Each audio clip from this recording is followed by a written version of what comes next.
امام کے خادم کا واقعہ ہے کہ امام کی خدمت میں کوئی کھانا وہ پیش کر رہا تھا اور اپنی بے توجہی کی وجہ سے وہ جو کھانا اس کے ہاتھ میں تھا وہ امام کے اوپر گر گیا.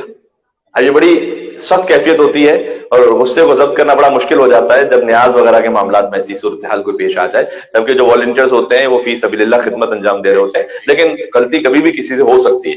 جیسے ہی اس کی بے توجہی کی وجہ سے یہ غلطی ہوئی اور کھانا امام کے اوپر اس نے گرا دیا تو اس نے فوراً اس آیت کو پڑھا تھا الذین ينفقون فی السراء والضراء والکاظمین الغیظ. امام کا خادم بھی وہ ہے جو ایسا قرآن کا نام سے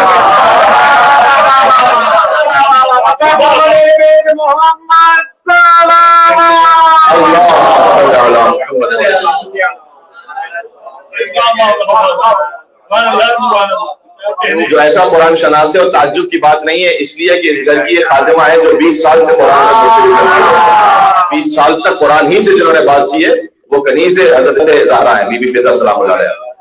تو ذرا غور فرمائیے گا، اس نے آیت پڑھی والکاظمین الغیظ کہ متقین کی ایک صفت یہ ہے کہ وہ اپنے غصے کو ضبط کر لیتے ہیں. امام نے کہا کہ اس نے جب یہ آیت پڑھی تو امام نے جواب دیا اسے. امام نے کہا کہ میں نے اپنے غیظ اور غضب کو ضبط کر لیا. تو نے آیت پڑھی میرے سامنے. کیوں امام نے کہا؟ اس کی وجہ سامنے آئے گی.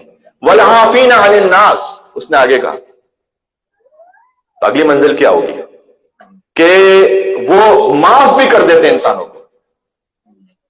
امام نے کہا میں نے تجھے معاف کیا.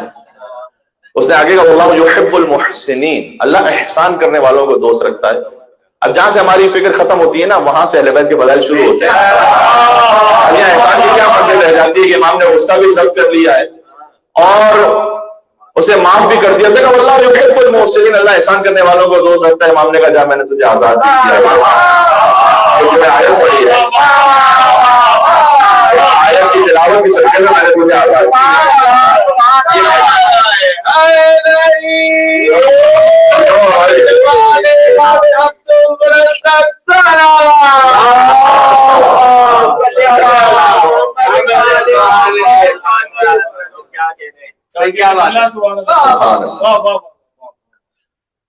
لہذا خود محمد رسول اللہ والذین معہ اشداء علی الکفار رحماء بینہم، محمد اللہ کے رسول ہیں اور جو محمد کے ساتھ ہیں. قرآن کی آیت ہے اشداء علی الکفار، جہاں دین کا معاملہ آ جائے تو وہ شدید ہیں.